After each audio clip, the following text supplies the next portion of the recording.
Gusto mong dumami ang kita ng iyong tindahan or business? If yes, then gamitin mo ang wallet na ito ngayong 2026. The wood element in Feng Shui represents growth, meaning paglago ng iyong pera at business. Kaya naman, perfect dito ang Lucky Money Frog wallet with mantra.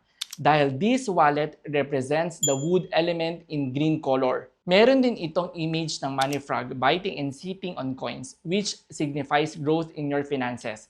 Plus, may nakaukit din itong wealth mantra sa loob. Paano malalaman if ito ba ang tugmang personal wallet para sa iyo? Step 1, visit www.michaeldemesa.com.